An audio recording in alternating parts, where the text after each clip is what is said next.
Go. We all do this. It's a problem we see every day.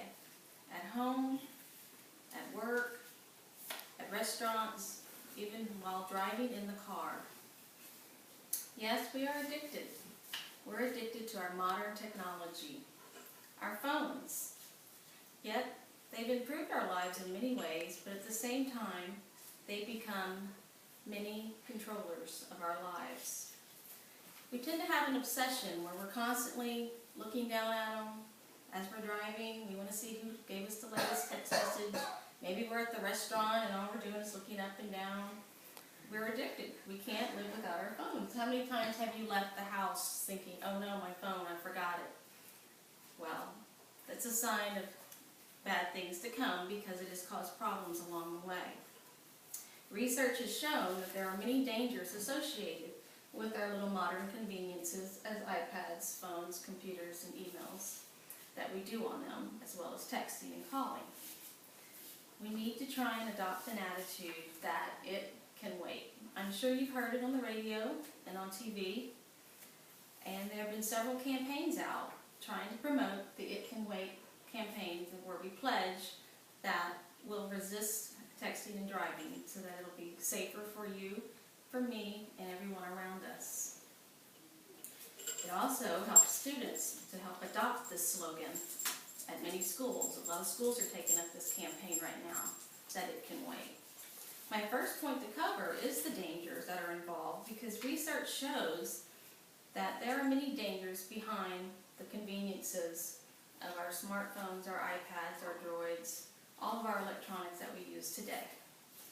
According to the University of Utah, their website can be found at unews.utah.edu.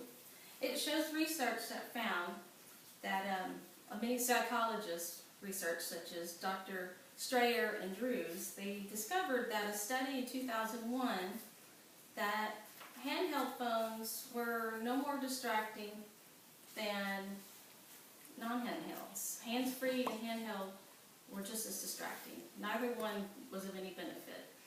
There was another study in 2003 where people were inattentively, blindedly driving.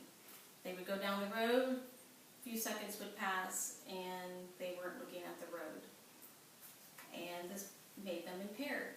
It caused a temporary blindness, so to speak, because you're driving and you're not really paying attention to what you're doing.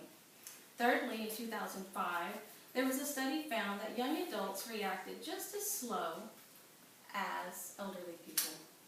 Yes, it is true. And it's kind of scary to think about it. If we react just as slowly as older people, then we have double the amount of old people and young people on the road that are all driving the same way. Another danger is distraction. You know, we need to really try and make our streets safer, so we need to get strict with ourselves.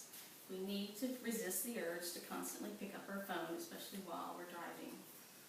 According to a website at distraction.gov, 5 seconds is the average time used when we're looking at a text message. Within that 5 seconds, if we're driving 55 miles per hour, which is about the length of a football field, is what we'll cover in that 5 seconds, that is a point of where we are driving blindfolded. That's kind of scary if you think about it. You covered a distance of a football field at 55 miles an hour, and you look down at your cell phone for 5 seconds. It's a scary thought. There's a lot that could happen within those 5 seconds. Second point is isolation. Electronics tend to rob us of our face-to-face conversation with people. We find, like I mentioned earlier, when we're at restaurants, instead of people engaging in conversations, they're looking at their phone. You know, I mean, that's a time that you could have quality time talking about how your day went, what your plans are, how school went, you know, any of those. But most of us start lacking in that department, and we just surf the internet or surf our emails or look at our messages and text messages. There was an article in the June 8, 2010 magazine called Psychology Today. Dr. Alex Lichtman wrote a report on the effects of technology on relationships. And he mentioned that when we text LOL, which stands for laugh out loud, or LM, all describe words of laughter, but they're not a real substitution for the real thing. Laughter in person has uplifting qualities to it, and if we're not there to experience it, then it's not the real deal. He also mentioned that we should balance ourselves between the use of technology. Again, we need to take the action to first make it our goal to take up the pledge that it can wait. The FCCLA, which is Family, Career, and Communication Leaders of America, promotes this. They found that if you adopt the slogan, "It can wait," it can help people to really understand what's going on. AT&T encouraged us to go to It Can Wait Simulator. If you go to itcanwaitsimulator.org and click on Let's Drive, it'll give you a real-life example of what texting and driving does. So lastly, let's try to put down our electronics and communicate with one another, the family and the friends that we love. As a team, I know we can work together to make a difference, and if we do this, then we can keep phones from robbing and controlling our precious time and perhaps our lives. Thank you.